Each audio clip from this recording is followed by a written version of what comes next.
Olá, queridos alunos do Instituto FATEB, sejam muito bem-vindos à nossa segunda aula de Antropologia Bíblica. Eu sou o Elivelton, sou pastor, sou teólogo, sou psicanalista clínico e nós vamos aqui na nossa segunda aula falar um pouco mais sobre esse assunto chamado antropologia bíblica. Lembrando que os slides da matéria, eles estão aqui abaixo no seu na sua plataforma de ensino e você pode baixar ele e acompanhar durante a nossa aula. Pegue um papel, uma caneta, porque além do material que nós usamos aqui, eu também trago algumas coisas extras durante a nossa aula. Então, a minha dica aqui para você é que você acompanhe junto com um caderno de anotações e também uma caneta, ok? Bom, nós vamos hoje para a nossa segunda aula de antropologia bíblica. Deixa eu ver aqui o nosso slide. Nossa aula de antropologia bíblica, aula número 2. Nós vamos dar continuidade aqui à nossa aula. Nós falamos na primeira aula sobre a definição de antropologia, nós falamos sobre a importância que ela traz para o teólogo, né? Nós falamos sobre a evolução, e nós também citamos que nós não estamos evoluindo, nós estamos regredindo, né? Se a gente olhar para o nosso DNA, se a gente olhar para a sociedade, nós estamos, na verdade, mais vulneráveis às doenças, não é? Então, nós estamos evoluindo? Sim, estamos, mas de uma forma errada, né? Ou de uma forma degenerativa. Nós estamos piorando em vez de melhorarmos, ok? Bom, continuando aqui então, de onde nós paramos, a apostila diz o seguinte: nota-se dessa forma que a cultura reflete em sociedade os comportamentos individuais de cada grupo que, posteriormente, irão formar a sociedade. Além de cultural, a antropologia também ela fala a respeito de comportamentos, não é? Nós sabemos da parte da terapia, da psicanálise, da psicologia, nós entendemos que os comportamentos eles são moldados, né?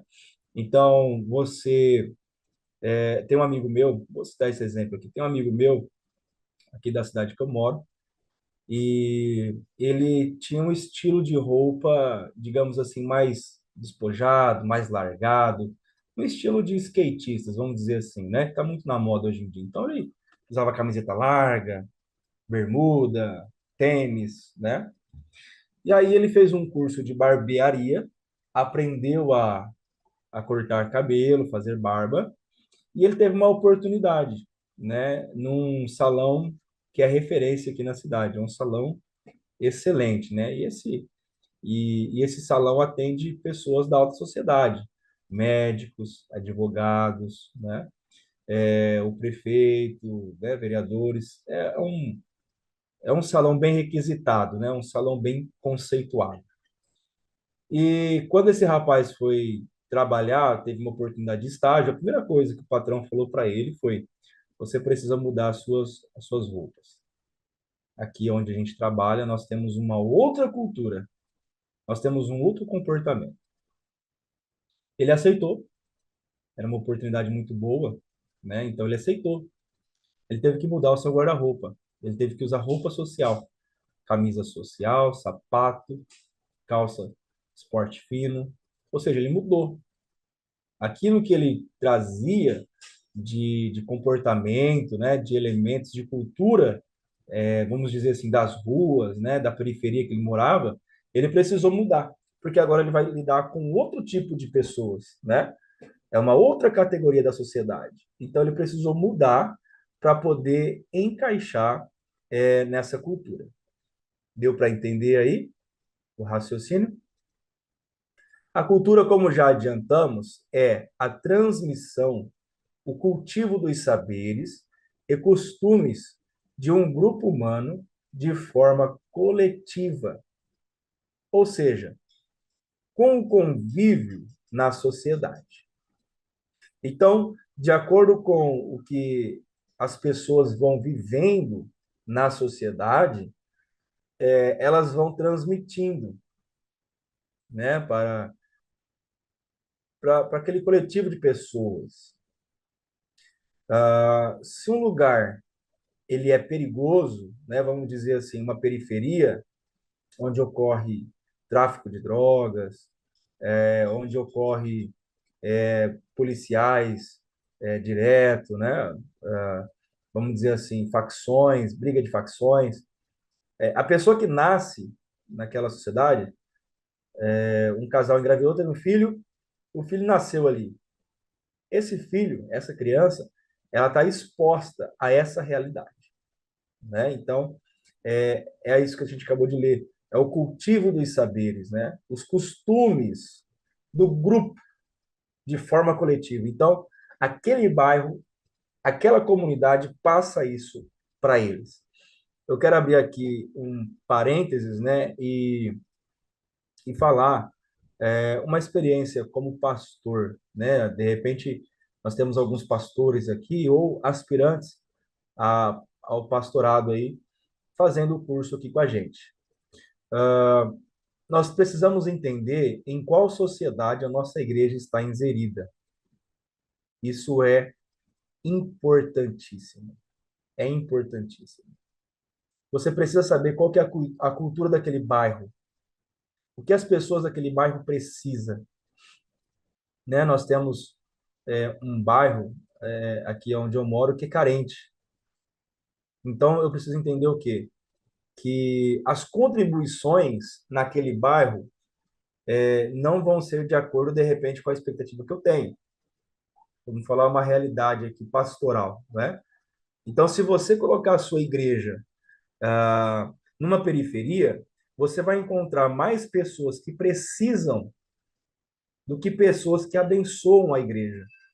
Então, você precisa ir para esse lugar já com essa ideia em mente, que você vai mais ajudar as pessoas, de repente, provendo ações sociais, né? Distribuindo cesta básica, ajudando com uma outra forma, né, que as pessoas precisam, levando educação para aquele bairro, do que arrecadando ali para, de repente, melhorias do próprio templo. Isso que eu estou falando é para pastores. E eu estou falando aqui uma verdade, entende? Se você tem uma igreja, de repente, num bairro comercial, num bairro industrial, você abre a igreja num bairro industrial. Quem são as pessoas que vão vir para a igreja? Pessoas que são ali operários, né? Pessoas que são trabalhadoras, pessoas simples. Qual vai ser a sua linguagem com eles? Qual que vai ser o seu método de ensino? Vai ser um método formal? Não, você vai espantar todo mundo, né? As pessoas não vão entender o que você está falando. Você tem que ter uma linguagem é, mais cativante, não é? Que as pessoas entendam o que você está pregando. Não adianta falar bonito, né? As pessoas não têm esse nível de cultura, são operários, ok? Agora, se você constrói uma igreja, se você abre uma igreja num bairro, de repente, de pessoas de um nível social maior, um poder aquisitivo maior, né? Você vai ter ideia do que as pessoas vão ajudar bastante a igreja, né? Só que o problema delas vão ser outros. Os problemas delas vão ser, de repente, conjugal. A maioria das pessoas que tem uma condição melhor, o conjugal deles sofre esse problema, né? Ou também mental, saúde mental. Então você vai ter que ter um outro tipo de abordagem. E a sua pregação precisa ser eloquente para convencer esse tipo de pessoa. E aí eu fico com os dizeres de Paulo, né? Ah, mas professor, eu não vou deixar de ser coerente com a palavra de Deus, né? Se eu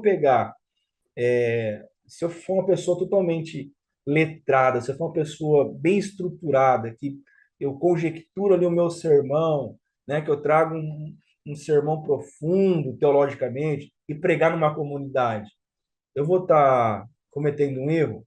Eu acredito que você não vai ter efeito. Vai ter efeito porque é a palavra de Deus, mas você não vai ser cativante, ok? Eu fico com os dizeres de Paulo. Paulo diz: fazei de tolo para ganhar o tolo, e fazei de sábio para ganhar o sábio. Paulo estava dizendo de culturas, ok? Então, você precisa conhecer a cultura que você está inserido. Conhecer a cultura que a sua igreja está inserida. Isso é primordial. Isso é extremamente necessário para um líder eclesiástico, ok? Logo, a cultura passa a integrar um objeto antropológico de conhecimento, na tentativa de responder quais são os padrões de cultura assumidos por cada grupo na humanidade, ok? Então, é aquilo que eu falei aqui. Dentro de uma cidade, você tem várias culturas, várias. Você tem um bairro mais carente, você tem um bairro mais nobre, você tem uma classe operária, não é? Você tem pessoas cultas, você tem pessoas que não, às vezes nem têm estudo, né? Às vezes são pessoas da sua maioria ali analfabetas, né? E aí, como que você vai contribuir? Como que a sua igreja vai contribuir para a cultura daquele lugar? Eu conheço igrejas que foram para periferias que mudaram a cultura daquele lugar. O pastor ele trouxe um trabalho ali para as crianças, ensinando curso para as crianças, trouxe é, um trabalho de alfabetização para os mais idosos que não tiveram oportunidade de estudar quando era criança, que eles precisaram trabalhar em vez de estudar. Então, note como que é interessante, como é necessário a gente conhecer o lugar que a nossa igreja está inserida, né? Qual que é a cultura daquele lugar? Quais são as pessoas que frequentam este lugar? De repente você vai assumir uma igreja que já existia, né? Antes de você chegar lá. Qual que é a missão da igreja naquele bairro? Olhe para o lado de fora. Olhe para o lado de fora. Olhe para a cultura daquele bairro.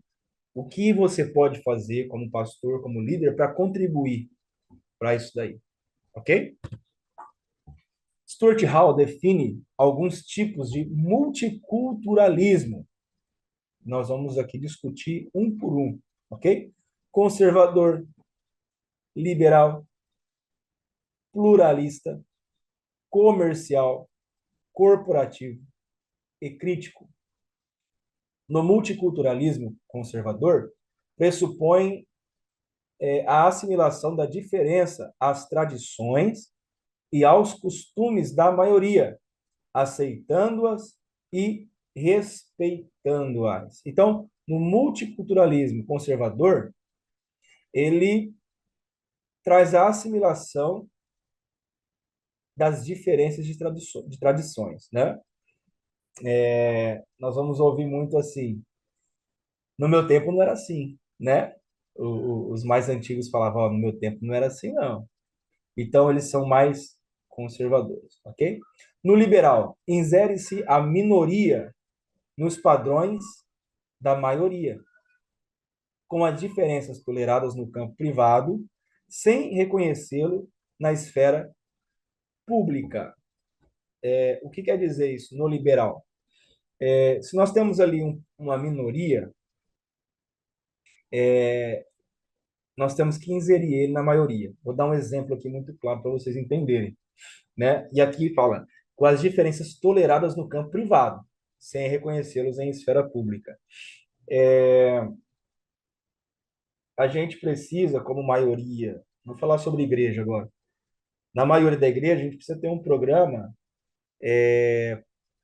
que atende a comunidade surdo-mudo, né? Como que a gente faz isso? A gente pega uma pessoa que sabe fazer Libras, né? Sabe falar através de Libras. E aí nós introduzimos essa minoria na maioria, ok? Pessoas com deficiência, né? De repente não consegue ter uma boa locomoção, a pessoa que usa cadeira de rodas. Como ela é minoria, como que a gente vai adequar o nosso templo, o nosso salão, para que essas pessoas também participe junto com a gente. Nós vamos fazer uma rampa de acesso, nós vamos fazer um banheiro para deficiente usar, né? Para poder usar, nós vamos fazer uma rampa elevada, um assento mais elevado, nós vamos colocar corrimão, né? E a gente pode fazer para, no sentido liberal, introduzir essas pessoas de minoria junto com a maioria, né? Sem reconhecer na esfera pública, ou seja, sem criar um processo jurídico sobre isso, né? O pluralista, ele já pondera-se que cada grupo deve viver separado, ou seja, cada qual com a sua identidade, não se relacionando com os demais. Ou seja, ele não acredita que a minoria pode agregar na maioria. Ele acredita que, se existe uma comunidade surdo-mudo, eles têm que ter a igreja dos surdo-mudo. Surdo-mudo. Se existem pessoas que são deficientes físicos, eles devem ter a igreja dos deficientes físicos. Então, o pluralista, ele já é, tem essa ideologia, ok? O multiculturalismo comercial argumenta-se que as diferenças surgem em nichos de mercado, dado a importância de fornecer os desejos desses nichos, atender aos anseios das minorias para estancá-las é a missão do multiculturalismo corporativo. Esse estancamento supõe o domínio da maioria. E o modelo defendido por Hall, crítico, interroga as relações de poder e as desigualdades entre os grupos. Então ele imagina, né? Ele acredita que se existe é tudo comercial. Se existe uma igreja para rico, existe uma igreja para pobre, né? E eles não se misturam. Eles não podem se misturar. Aí ele interroga as relações de poder e as desigualdades entre os grupos. Ele olha para isso de uma forma crítica, né? Assim, qual multiculturalismo seguir? Ou então devemos respeitar todos esses rostos multiculturais? Aí vai trazendo uma indagação de Hall. Eu preciso beber muita água, porque a garganta fica seca com frequência. Então, para mim continuar trazendo aqui uma aula com qualidade, eu preciso interromper um pouquinho e beber água, ok? Isso é padrão, isso é de mim mesmo. Até pregando, ministrando palestra, eu uso muita água, ok? Então, Hall vai responder sobre o multiculturalismo. Ele fala assim, ó, na verdade, o multiculturalismo não é uma única doutrina, não caracteriza uma estratégia política e não representa um estado de coisas já alcançado. Não é uma força disfarçada de endossar algum estado ideal ou utópico. Descreve uma série de processos e estratégias políticas sempre inacabados. Ou seja, ele diz que essa discussão não está ainda definida, ok? Mas é algo que existe uma série de processos, envolve estratégias políticas, né? Uma coisa muito clara que todo mundo vê, isso é escancarado. Políticos nunca vão na igreja, mas em tempo de eleição eles começam a frequentar porque eles querem agradar aquela comunidade e trazer votos para si, né? Então até começa a ter interferência política e esse processo, essa narrativa, essa discussão, ela ainda está inacabada, ela ainda está em evolução, em constante evolução, ok? Outra visão sobre o fenômeno multicultural é a de Taylor. O devido reconhecimento não é uma mera cortesia que devemos conceder às pessoas. É uma necessidade humana vital. Ou seja, Taylor acredita que não é uma benevolência reconhecer as pessoas na sua cultura, não é? mas é uma necessidade humana. Outro exemplo aqui muito claro, né? Vou tentar aqui traduzir para vocês, para que fique muito claro, né? Essa aula de hoje. Ah, a necessidade, por exemplo, de uma igreja como comunidade, né? Entregar a cesta básica para as pessoas mais vulneráveis não é uma cortesia de quem tem alimento para quem não tem alimento. Nós estamos fazendo uma cortesia, né? Não é reconhecimento de cortesia, mas é uma necessidade. Não diz respeito a quem entrega o alimento, diz respeito a quem recebe o alimento, que precisa comer.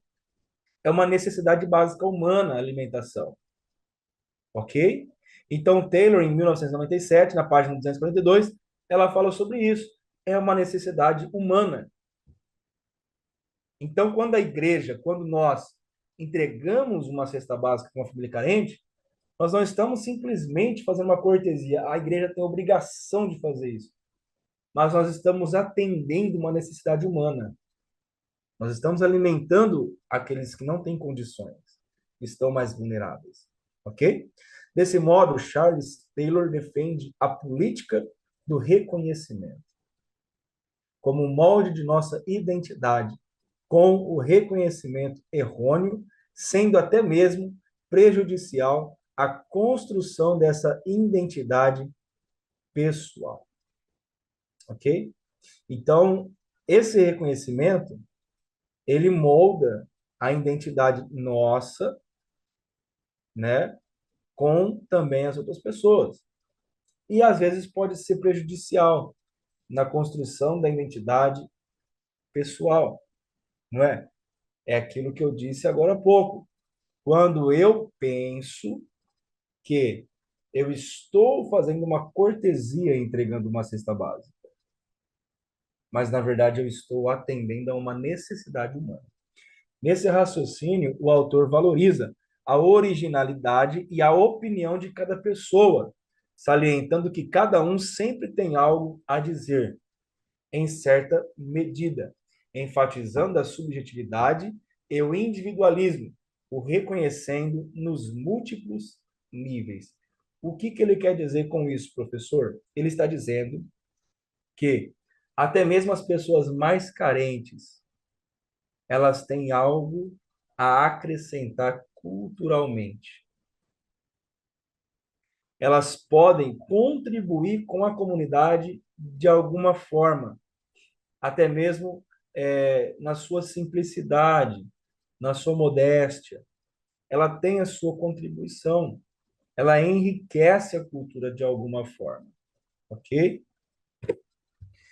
O reconhecimento, então, ganhou destaque pelo diálogo realizado consigo mesmo, com outros significativos, e também no plano público, com a política, realizando o papel universalista dos indivíduos. Reconhecer nada mais é do que propiciar peso às quirelas do multiculturalismo. Então, nós precisamos entender que nós precisamos reconhecer essas comunidades, cada uma das suas comunidades. E aí precisamos fazer um reconhecimento no sentido de diálogo. Nós precisamos dialogar, não é? Isso fala de povos não alcançados. Nós temos aqui na cidade onde eu moro uma comunidade muito forte de pessoas que andam de skate. Tem muita gente. Eu não imaginava que tinha tanto jovem assim que andava de skate ainda, né? Eu achei que era só na minha época que tinha esse negócio de skate. Mas aqui a gente descobriu é, pessoas, né? Muita gente que anda de skate, gostam disso, eles são apaixonados por isso. Aí nós precisamos entender como que nós podemos alcançar esses povos através do Evangelho. Como nós podemos pregar as boas novas para esse povo. E aí surge o diálogo, né? Será que tem pessoas lá dentro que sofrem alguma batalha espiritual? Com certeza, sim.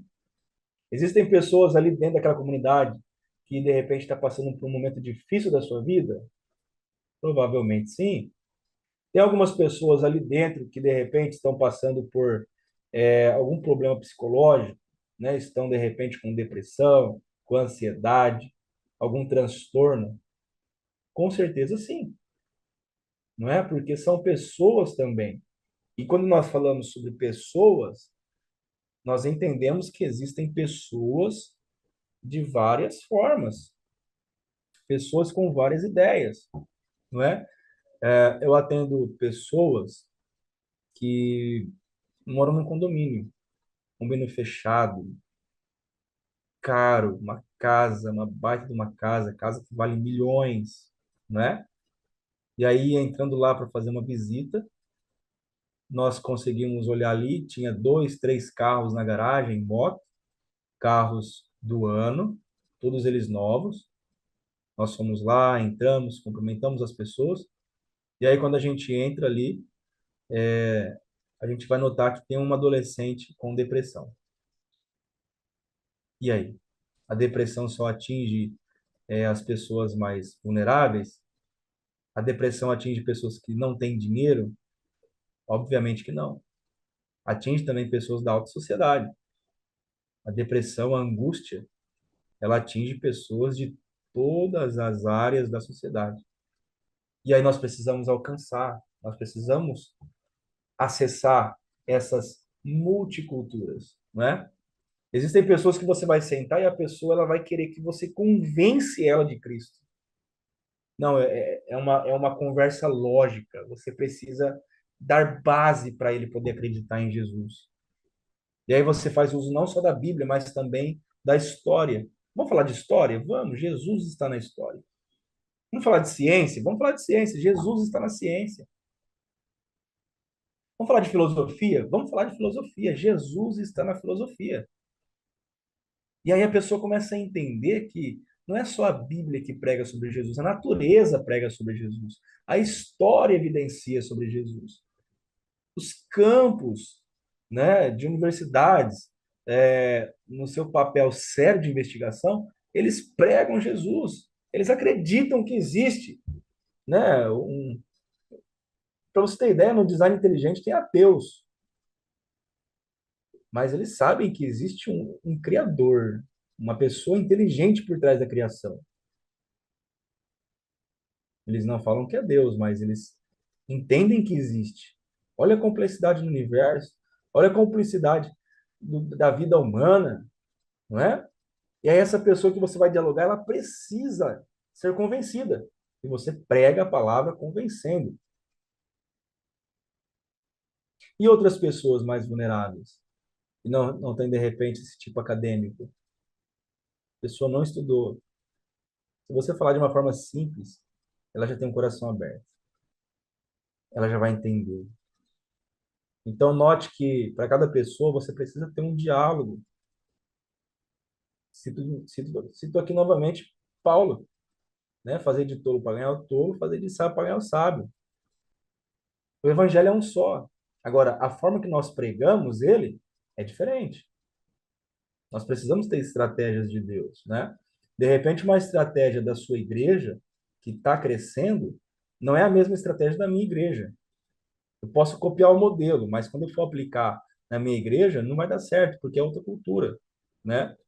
Eu lido aqui, onde eu moro, onde eu pastoreio, né? Que é uma igreja com várias sedes, uma igreja bem grande. Tem lugares que a mesma denominação, a mesma teologia, o mesmo nome. Tem lugares que dá certo trabalhar com células. Tem cidades que não dá certo. As pessoas não abraçaram. Então nós precisamos entender qual é a nossa sociedade, qual é a nossa contribuição para essa sociedade, ok? Nós precisamos reconhecer aonde nós estamos, certo? Vamos lá. Pensar a antropologia,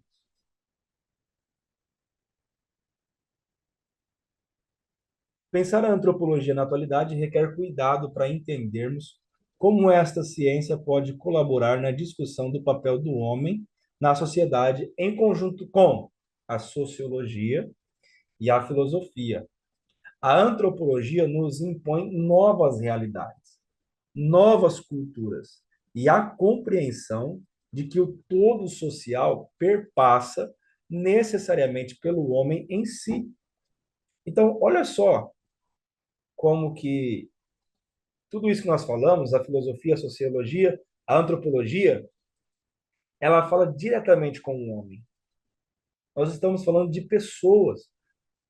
É por isso que eu citei o exemplo da depressão. Ela atinge pessoas mais vulneráveis e pessoas também da alta sociedade. Entende? Então, por quê? Porque fala de homens, fala de pessoas. Então, rico tem sentimento, pobre também tem sentimento. Pessoas que estudaram têm sentimento, pessoas que não estudaram também têm sentimento. Então, por quê? Porque são homens, né? Homem no sentido homem e mulher, ok? Então, por ter essa, vamos dizer assim, essa matéria, né, humana, então nós passamos por praticamente os mesmos conflitos, mas em estados diferentes. Nesse sentido, é bom compreendermos como a antropologia está dividida, a função de cada setor e como utilizamos cada área para analisarmos a nossa sociedade. Bom, vamos usar agora, então, a antropologia para a gente poder analisar a sociedade.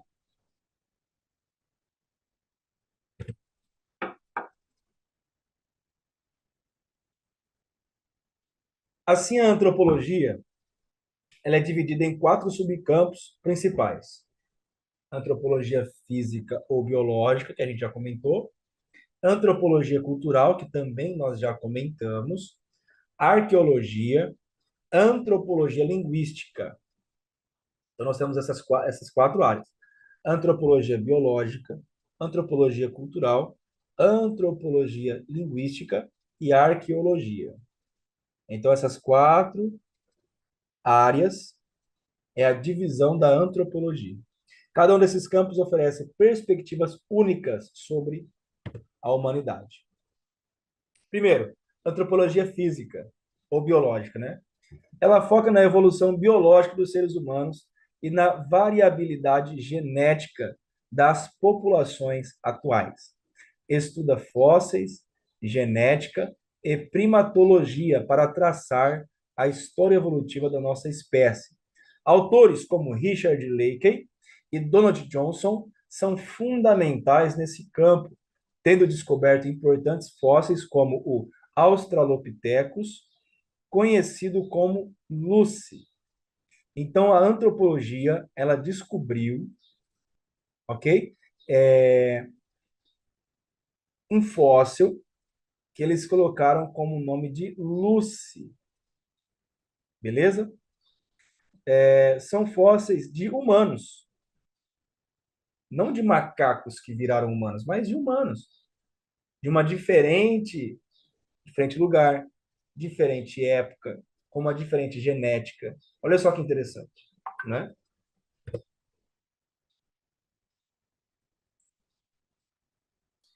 Antropologia cultural examina as culturas humanas contemporâneas e históricas, estuda práticas culturais, normas sociais, religiões, linguagens e economia.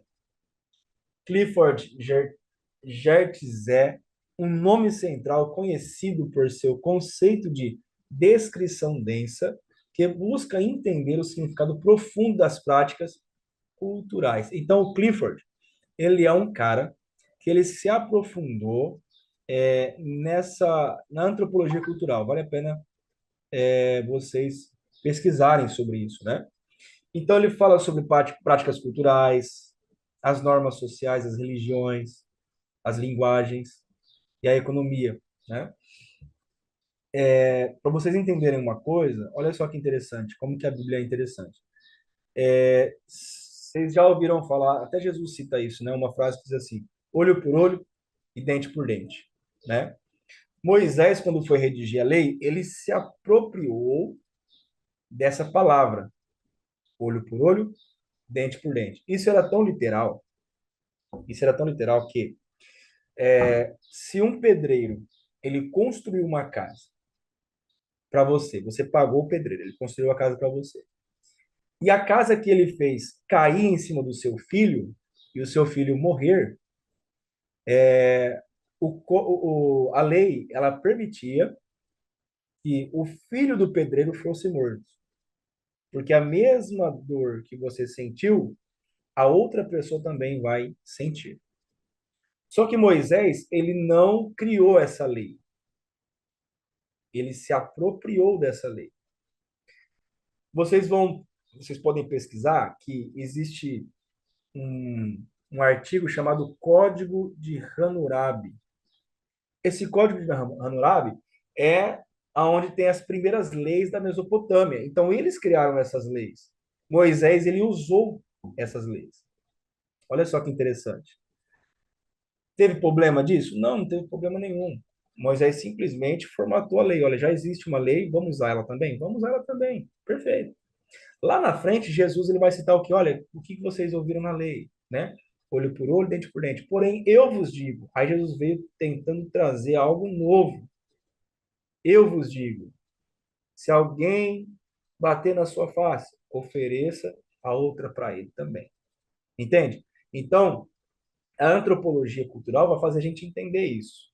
A cultura do povo judeu teve coisas que Deus ordenou, como os 10 mandamentos, e teve coisas ali que Moisés, né, através da legislação, ele se apropriou de outras leis.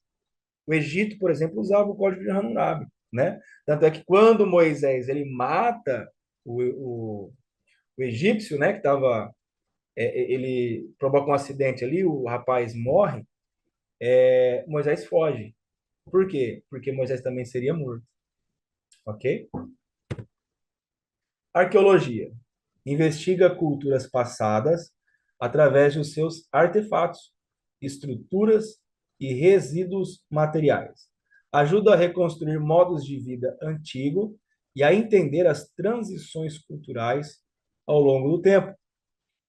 Autores como Lewis Binford, Kathleen Kenyon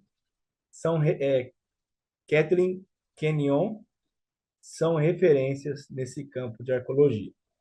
Uma outra pessoa bem evidente também, que nós podemos ter como referência, é o doutor Rodrigo Silva, né? Ele também traz muito conteúdo arqueológico, principalmente bíblico, para o nosso enriquecimento, ok? Antropologia linguista estuda a linguagem e a sua influência na vida social. Analisa como as línguas evoluem e como refletem e moldam a cultura.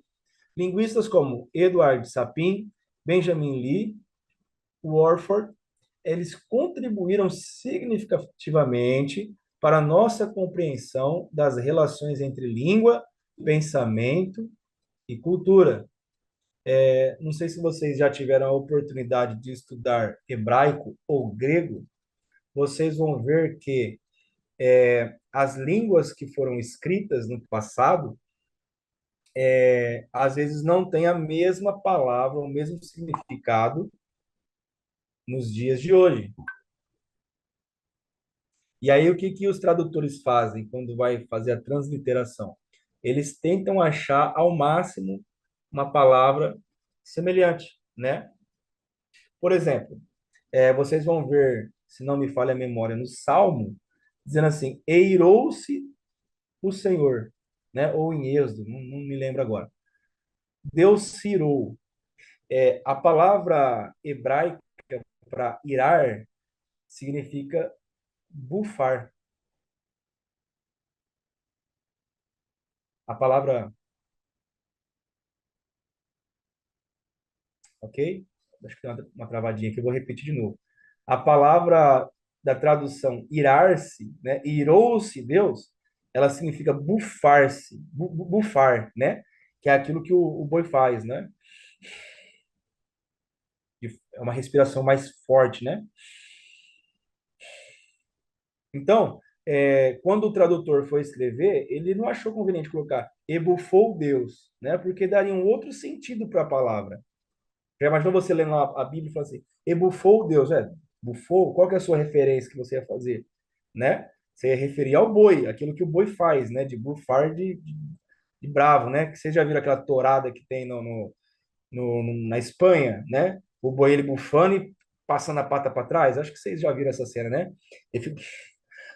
Então, quando o sentido literal da palavra dizia isso, eirou-se Deus, ou seja, e bufou Deus, Deus ficou irado, né? Essa é a expressão que Deus fez, né? Que o escritor queria traduzir. E a gente traduz como irou-se, ok? Então, vocês veem como a língua evoluiu, né? Como a cultura evoluiu, ok? Por isso que é importante a gente também estudar hebraico e grego. Acredito que tem aqui nessa sua modalidade hebraico e grego, ok? A antropologia, portanto, não apenas nos ajuda a compreender nossas origens biológicas e culturais, mas também oferece insights sobre como sociedades diferentes se organizam, pensam e interagem. Então, nós vamos ver, principalmente nos relatos bíblicos, né, diferentes povos, como eles se interagem, né? Nós vamos ver ali, por exemplo, a rainha de Sabá com Salomão. Ela foi ali curiosa. Ela queria, né, entender o nível de sabedoria de Salomão. Então, eles se interagiram, culturas diferentes. Em um mundo globalizado, onde o contato entre culturas é constante, essa compreensão é vital para promover a coexistência pacífica e a cooperação internacional. Nós precisamos entender e respeitar outras culturas, né? Para vocês terem ideia, uma das aulas de missiologia, né, de missão,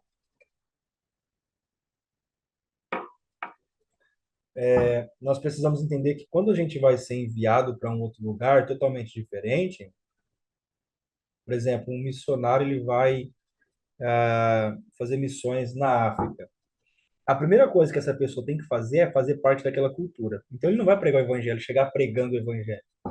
Ele simplesmente ele vai entrar na sociedade. Então ele vai lá e vai vestir a mesma roupa, ele vai comer da mesma comida, ele vai tentar interagir com as pessoas de forma social, primeiro de tudo. Vai conhecer qual é o seu Deus, como que é a sua religião. Se tiver alguma cerimônia, né, de religião, algum culto, vamos dizer assim, ele precisa participar. Entende? Ele precisa fazer parte primeiro, ele precisa entender como que ele vai ensinar sobre Deus, o Deus da Bíblia, o Deus verdadeiro, e entregar para aquela cultura. Ser missionário é uma coisa muito importante. Ser missionário é uma obra muito profunda. Ele mexe com a cultura do lugar, ok? Na contemporaneidade, a antropologia tem sido crucial para abordar questões como globalização, multiculturalismo, migração e desigualdade social. A palavra migração, nós recebemos pessoas de outra cultura. Aqui onde eu moro, na cidade onde eu moro, tem uma igreja para bolivianos. Só para bolivianos. Chama Palavra de Deus. Igreja Palavra de Deus. É uma igreja muito bacana, muito interessante. Eu conheci o pastor lá, uma pessoa extremamente abençoada. E eles são bolivianos. O culto deles é diferente. O jeito de pregar deles é diferente. A adornação do templo é diferente. Por quê? Eles vieram migrados, né? Eles estão aqui no Brasil para trabalhar e para viverem. Eles escolheram o Brasil e eles têm essa comunidade, ok? Ao estudar as interações entre diferentes grupos culturais, a antropologia oferece ferramentas para a mediação de conflitos e a promoção do respeito mútuo. Por exemplo, a antropologia aplicada tem sido utilizada em programas de desenvolvimento para garantir que as intervenções respeitem as culturas locais e sejam sustentáveis a longo prazo. Além disso, a antropologia médica tem contribuído para a compreensão de como fatores culturais influenciam a saúde e o bem-estar, melhorando a eficácia dos sistemas de saúde pública.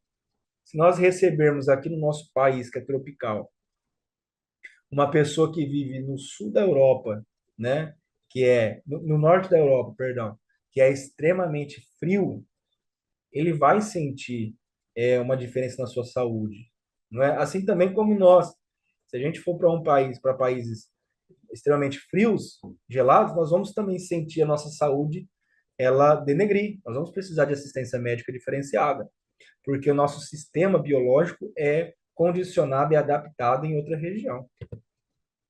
Antropologia e a Bíblia. A relação entre a antropologia e a Bíblia é complexa e multifacetada. A Bíblia, como um texto fundamental para muitas culturas, oferece um rico campo de estudo para antropólogos interessados em religião, mitologia, ética e moralidade. Por outro lado, a antropologia fornece ferramentas para uma leitura mais contextualizada e crítica da Bíblia, enquanto um subcampo da antropologia cultural, a antropologia da religião estuda como as religiões são vividas, praticadas e entendidas em diferentes culturas. Autores como Emily Durkheim e Victor Turner fornecem bases teóricas para entender o papel da religião na coesão social e nas práticas rituais. Durkheim, em As Formas Elementares da Vida Religiosa, argumenta que a religião é uma criação social que reflete as necessidades coletivas da sociedade. Então, aquilo que eu citei aqui no começo, né? Uma tribo indígena, ela vai adorar a Deus da forma que eles entendem, mas eles estão buscando adorar um Deus, né? E até o seu culto, ele vai ser baseado em necessidades coletivas. Ah, nós vamos aqui orar para Deus mandar chuva sobre a plantação. Nós vamos orar para que Deus abençoe a nossa criação, que multiplique, né? Que seja fecundo a nossa criação, os nossos gados, as galinhas, os porcos, né? Antropologia e a Bíblia. É somente em 1895 que tive a nítida percepção do papel capital jogado pela religião na vida social. Foi nesse ano que, pela primeira vez, encontrei o meio de abordar sociologicamente o estudo da religião. Para mim, isso foi uma revelação. Esse curso de 1895 marca uma linha divisória do desenvolvimento de meu pensamento, ainda que todas as minhas pesquisas anteriores tivessem de ser repetidas para ficar em harmonia com esses novos pontos de vista. Durkheim, perdão, 1975, página 404. A Bíblia como objeto de estudo antropológico. A Bíblia pode ser estudada antropologicamente sob várias perspectivas. Primeiramente, como um texto literário, pode ser analisada para entender as narrativas, símbolos e mitos que moldaram as culturas judaico-cristã. Autores como Mircea Eliade e Joseph Campbell exploraram como os mitos e símbolos religiosos são universais e refletem preocupações humanas profundas. Vai mais um autor para vocês, Flávio Josefo, né? Criador do conteúdo chamado A História dos Hebreus. Eliade, em O Sagrado e o Profano, argumenta que os mitos religiosos fornecem uma estrutura para a compreensão do mundo e da existência humana. Campbell, em O Herói de Mil Faces, mostra como as histórias bíblicas se encaixam em padrões universais de mitos de heróis encontrados em muitas histórias. É um livro fascinante, vale a pena ler. O Herói de Mil Faces. Além disso, a Bíblia pode ser estudada no contexto das práticas religiosas e culturais das sociedades que a produzem e interpretam. A arqueologia bíblica, por exemplo, investiga os contextos históricos e culturais no antigo Israel e das primeiras comunidades cristãs, ajudando a situar a Bíblia em seu ambiente original. Por fim, vale lembrar que a antropologia, ao estudar a diversidade humana em todas as suas formas, oferece insights valiosos que enriquecem nossa compreensão da Bíblia e de suas implicações culturais e sociais.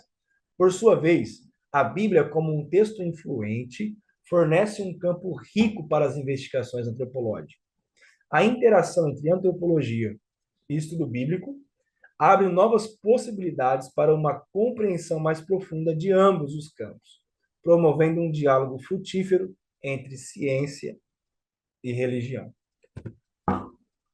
A exegese bíblica contemporânea tem se beneficiado de abordagens contextuais que consideram os textos bíblicos dentro de seus ambientes históricos e culturais específicos. Richard E. Friedman, em Who Wrote the Bible, 2003, implica métodos literários e históricos para identificar diferentes fontes dentro dos textos bíblicos, fornecendo insights sobre as motivações e contextos sociopolíticos dos autores bíblicos. Evidências sobre a sociedade e a cultura durante o período do Reino Unido de Israel.